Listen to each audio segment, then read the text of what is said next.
оруул, шийдвэр гаргах дээр эрх мэдлээ оруул, цагаа төвлөрүүлээ гэж хэлэх гээд байгаа. Гэтэл одоо манай засгийн газар дээр ярьж байгаа асуудал, вебсайтын асуудал ярьж байгаа үстэй сайхан мэдлэг дарга. Юун вебсайт вэ? Юун завтай юм бэ гэж би хэлэх гээд байна. Бүрэн эрхийн цөөхөн жил, 4 жил шүү дээ. Бид нар мэднэ. Одоо та нар хоорондоо зураастай болцсон явж байгаа. Нөгөө бүрэн эрхийн цөөхөн жил дотор чинь зураас ороод ирсэн. Зураас гэж би 2012 он дуусчлаа. Одоо 2012-аас 13 гэж та нарын одоо намтрын ард бичигдэнэ.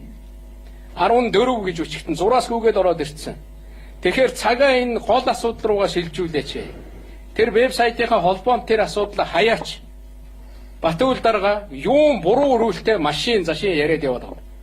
Нэг удаа санал асуулга явуулсан. Одоо 2 дахь удаа санал асуулга явуулна гэд би 2 хоногийн өмнө телевиз харж байхад Батүл дарга ярьж илээ. Нэг удаа асуугаад хүмүүс 75%-аар үгүй гэсэн бол одоо 7 хоногийн дотор 2 дахь удаа асууна гэж юу вэ? Наатха болоо. Тийм биз дээ. Хилийн гадаа байгаа машиныхаа асуудал руу анхаарал та. Хилийн дотор ороод ирсэн хүний асуудал руу. Ер нь манай дарга нар нэг юм анхаарах хэрэгтэй. Хүний эрхийг засварлах эрх дарга нарт байхгүй шүү. Дарга болохоос ч өмнө хүний эрх байсан. Өмчөө эзэмших, тэр үзэл бодлоо илэрхийлэх. Гэхдээ бид нар засгийн газарт тийм үүрэг байхгүй, хүнийг инээлгэх, баясгах үүрэг байхгүй л дээ. А гэхдээ тэр бухимдах эрхийг өгчөлдөө. Тэр бухимдах эрхээ илэрхийлэх эрх нь байж байна. Тэр вебсайт гэхэд хамгийн их тэр сэтгэгдэл дээр муулуулж бичүүлж гэнэ гэдээ одоо би жишээлбэл өөрийгөө хэлж болно. Би тэрний нэг албан тушаалтна. Нэг хэсэг, нэг хүний муулж бичиж байгаа, нэг хэсэг хүний муулж бичиж байгаа та нар бүдрэх гэж байгаа бол сая хүний хувь заяаг яаж шийдэх юм бэ?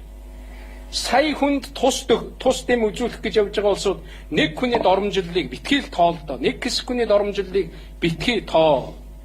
Гол асуудал руугаа асуудлыг голоос нь бариад ав. Тэгээд барьцаа ахиулж явж ший. Тэгэхгүй тэгээд засгийн газар дээр нэг хэлцдэг, нэг сонсдог, нэг тогтоол гаргадаг. Тэгээ орхичод байгаа. Гүйцэтгэлээр бүр гүйцэтгэлээр нь яммаар. Тэгээ гүйцэтгэлээр нь хүн харна. Би энэнийг л өнөөдөр хэлэх гэсэн. Тийм учраас бидний бүрэн эрхийн хугацаа энэ явж байгаа асуудал шийдэх хугацаа чинь богинохон шүү. Богинохон. Тэгээд эндээ асуудлынхаа шийдлийг гаргаад түүнийг нэг асуудлыг 10 дахин яриад нэг асуудлыг засгийн газрын урал дээр жилдээ 3 удаа авч хэлэлцээд гүйцэтгэлтэй хяналттай авч хэлэлцээд ингээд явхад бол ард түмэн баярлнаа. Бид нар ч бас нэг ийм асуудал шийдэх гэж энэ боломжийг одоо гаргах гэж л ингэж гарч ирсэн улсаа гэсэн ийм зүйлийг би зүгээр төгсгөлд нь хэлэх гэсэн. Тэгээд энэ дээр өнөөдөр одоо засгийн газрын хурлаас ийм том тогтоол гаргах гэж байгаа юм байна. Тэгээд дахиад та бүхэн бүр наривчилж ярих байх.